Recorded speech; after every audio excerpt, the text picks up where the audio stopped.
OBSBOT just sent over the Tail Air, and I've actually had this for about a month, and we just got an iOS app to do some testing not too long ago, and I've already used it in a stream, tested it out. I'm really impressed with everything you can do with it, and we'll get into all of the crazy stuff. But to be honest, this webcam does so much that it's not just a webcam. Actually, that entire stream was done over an Ethernet cable using NDI. So really interesting if that plugs in what we're going to be talking about in this video. So let's go ahead and get it unboxed. I'll set it up. We'll talk about the app. I'll plug it up and then show you what it looks like. There's a microphone. You can record local to it. Let's get it unboxed. Oh, and by the way, thank you to OBSBOT for sponsoring this video and sending out the OBSBOT Tail Air for us to take a look at in this video. All right, we're using 2 cameras today. I've got another camera set up for the unboxing experience, but really nice. On the front, it says Mastermind on Air. Really neat. The box is pretty nice. This has got the instructions as well as all of the documentation in it. And here is this really nice package from OBSBOT. They're tiny too. Actually had a very similar box. And as you can see, maybe to the size of a phone, you can see it's literally about the same size as my iPhone 12 Pro Max. So pretty nice. Let's go ahead and get it open and see what we have inside. Now I have been testing it, so not everything is in here that is actually comes with it, but here is the webcam. Here is the OBSBOT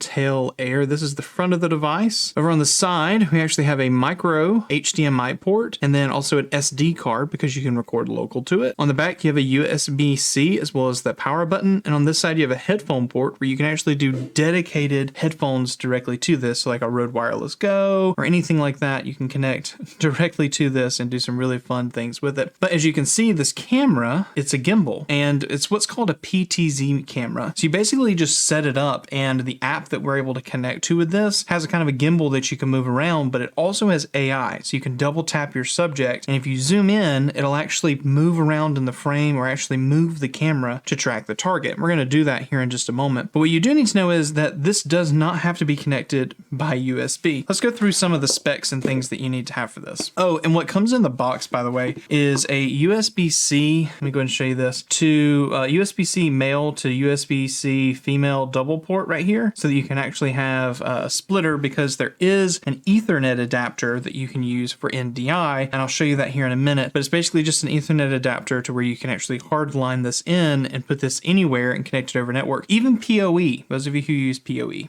If you don't know what that is, it's power over Ethernet. But you can use this as like a regular webcam over USB-C. You can use this over Wi-Fi. You can actually stream and do all of the encoding directly on the device. Like you can stream to Twitch and to YouTube and everything directly from this and set all that up. So you can do it using your cellular plan. Really neat. Anyway, let me tell you about some specs. So here's the OBSBOT Tail Air in their website. I'm just going to show you this really quick because they have a nice diagram of how you can set this thing up. Yes, the cost of this webcam is $499. And you might be like, Brandon, that is ridiculous. And the truth is, I mean, yes, that is a lot of money. It's almost the same amount of money as like a mirrorless camera. But the truth is, what you're getting with this is the freedom of being able to do all AI tracking. You can record locally. It's NDI that you can be able to do out. It's got an internal battery, so you can just charge it up and use it, take it with you.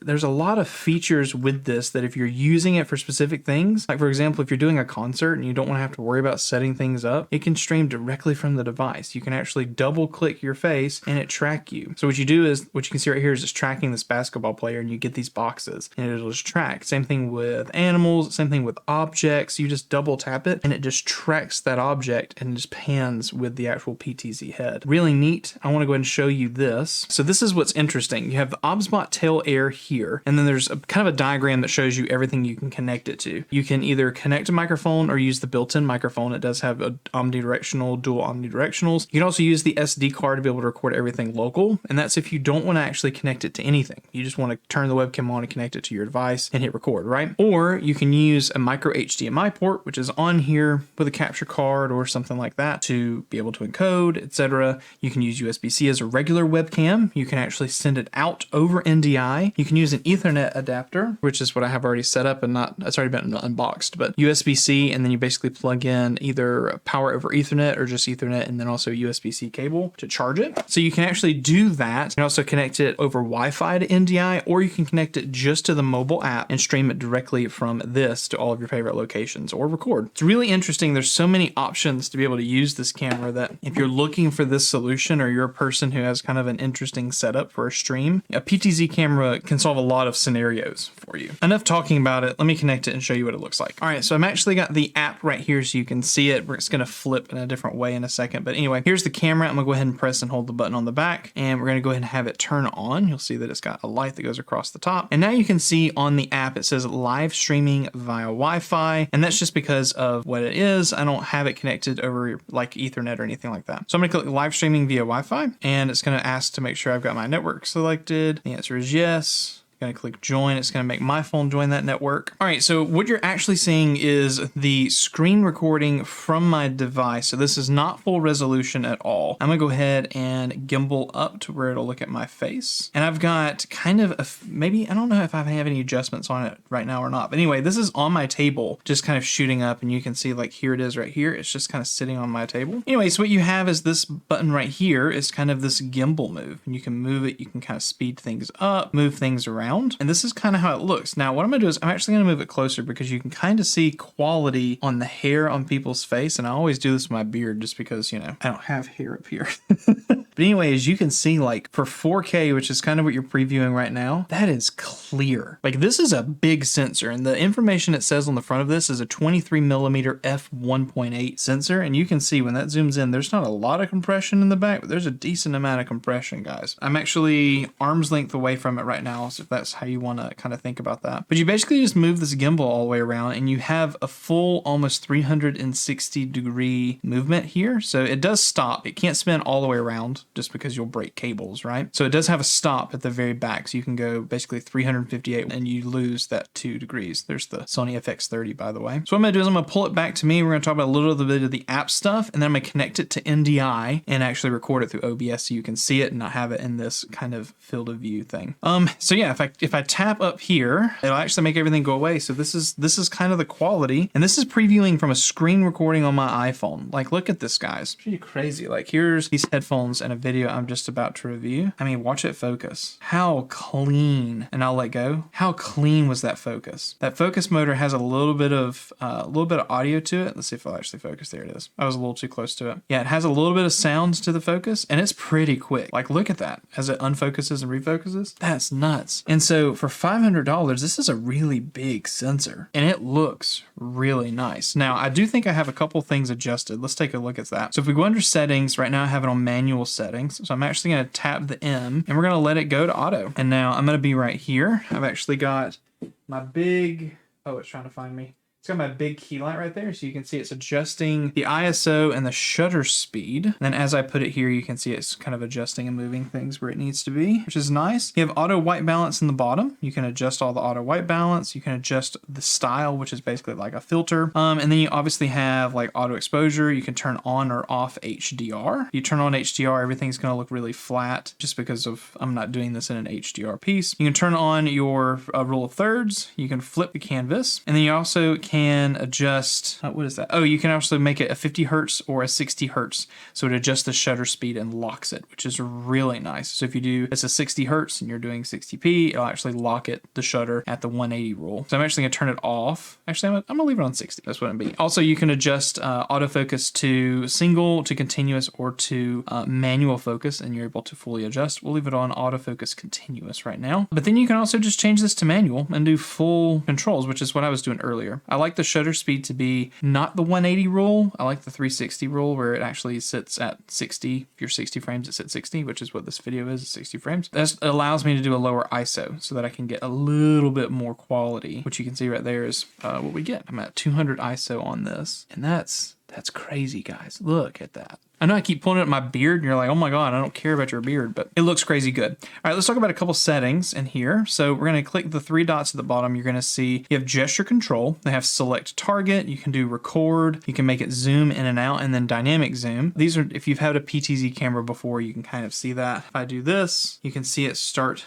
to zoom. I'm going to back up a little bit and get out of the menu so I can see that. If I do this, it should start to zoom. You can see that it zooms in the preview window, which is right here. hello. But you can see in the middle, it just makes a red box. And that's because if I do this again, it should zoom back out. Cool. The preview window is going to show everything. Now, what I'm going to do next is while I'm looking in this box, you can see built-in mic, audio settings. I've got the mic off right now. You've got audio settings. You can actually turn on or off noise reduction and automatic gain control. You can expose. You can expose for the face. You can set your ISO limits to upper and lower. I mean, a lot of things that you would consider like a higher end camera, right? UVC mode is actually using it as a webcam. So wherever you like it's a USB cable. NDI, which is what we're going to be doing, which is where I'm actually casting it over the internet. You have RTSP mode and the media settings. You can actually go in here when something's enabled, you lose settings on everything else. But anyway, you have the encoder here. You can actually record directly to the device on a micro SD card. So you can record 4K or 1080p. You can choose your bitrate, low, medium, or high. You can also choose H.264 or 265, which is HEVC. Same thing for NDI, RTSP, and then HDMI. You can choose 4K or not 4K. I'm going to turn off NDI so we can go back in here. You can choose up to 60 frames. So we're going to choose 60 FPS, which is nice. We're going to go ahead and look at that, and then we can look at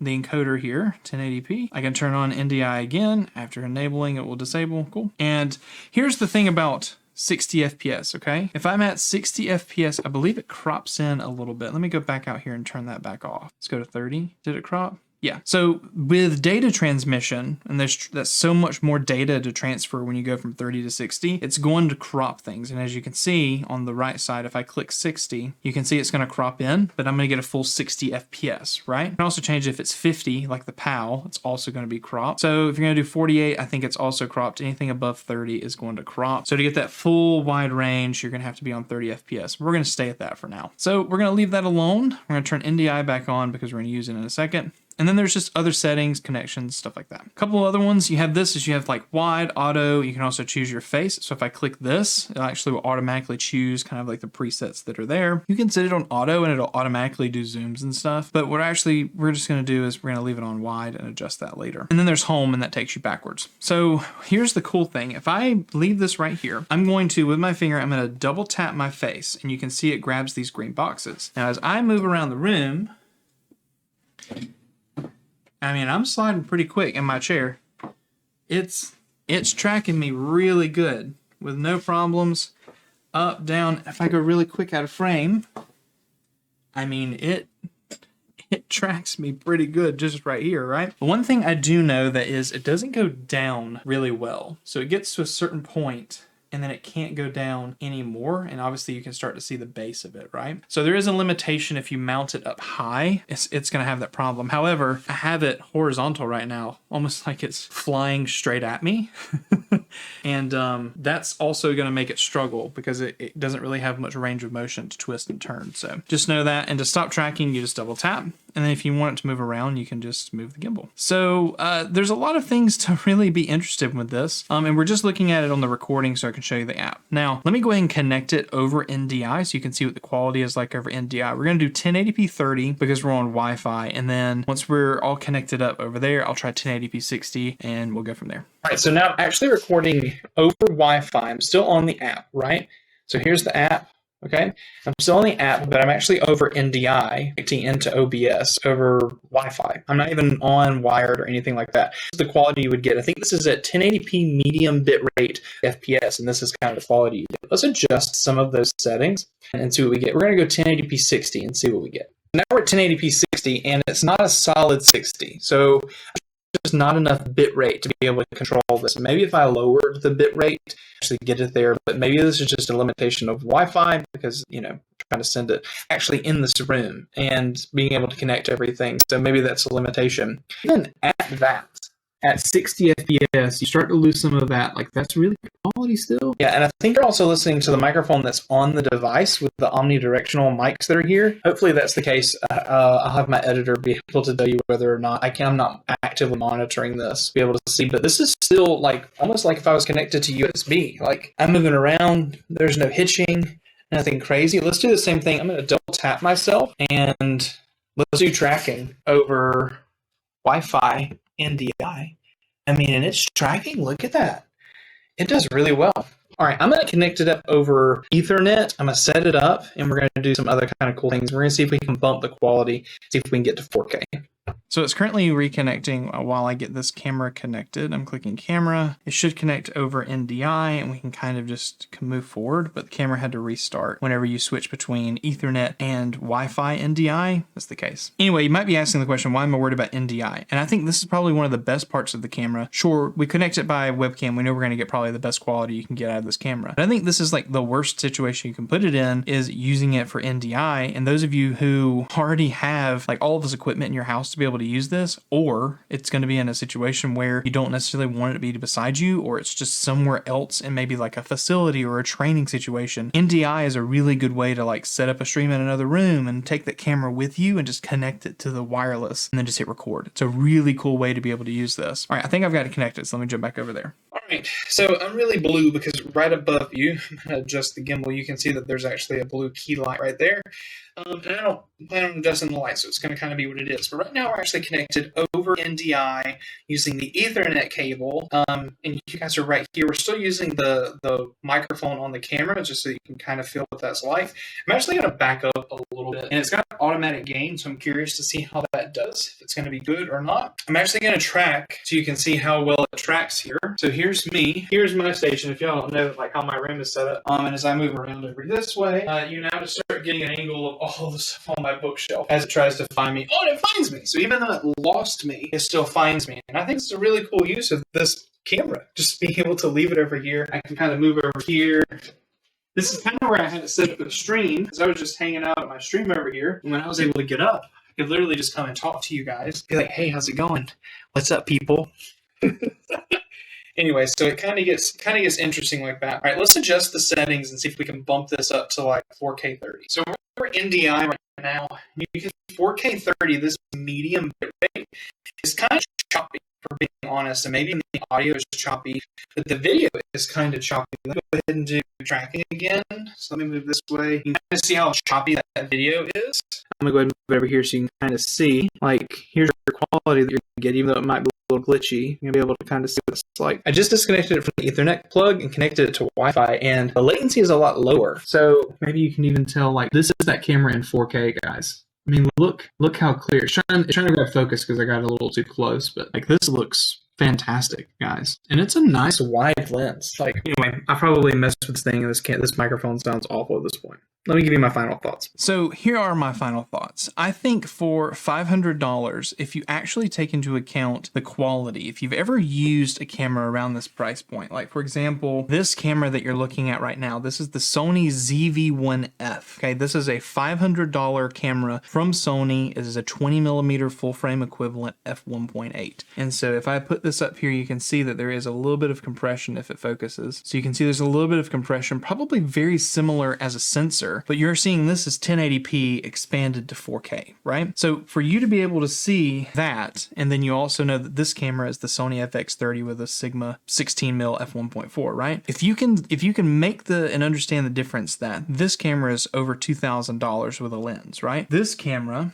is a $500 camera, and this camera that you were looking at earlier is also a $500 camera. But this one does all of those connections to being able to use it as a regular webcam, and NDI, to be able to use it as live streaming directly from your phone. I think there's a lot of applications for production companies to take one of these, use the included quarter 20 thread on the bottom, charge this thing up, connect it to an access point, and have a really easy PTZ device that's on the go that they can have a second, third, fourth angle just for when they need it. And in that same case, be able to connect another piece of audio equipment to this to be able to run in audio from another location that's wireless. I mean, imagine connecting a really nice microphone that's maybe a shotgun, like a 3.5mm shotgun mic to this, that you could pull audio from somewhere else in off of this webcam. I think there's a lot of options with this, and especially if you're someone who's moving around and you need that flexibility. $500 is a lot to justify, but in my opinion, the quality of the camera is there and all of the features are there. It's just going to be whether or not you want to put it in your setup. Now, OBSBOT does have some cheaper alternatives to the PTZ, which I've already covered, like the Tiny 2, and I'll link that video up here or down there or at the end of the video so you can take a look at it. It's a much cheaper option, but you don't get a lot of the same functions that you get with this. It does have some cool stuff, but it doesn't have the same functionality. But anyway, guys, that'll bring us to the end of this video. If you want to learn more about this camera, go ahead and comment down below, and I might do an update video video after I've used it for a month in my streams, as it's kind of like a third camera kind of situation. Let me know down in the comments. If you want to see a review on the Tiny 2, also from OBSBOT, check this video right here. And also, you have to see this software. If you're a streamer, if you're a creator, if you're a production company and you need something to replace your OBS that's so much cleaner and just feels just more cohesive,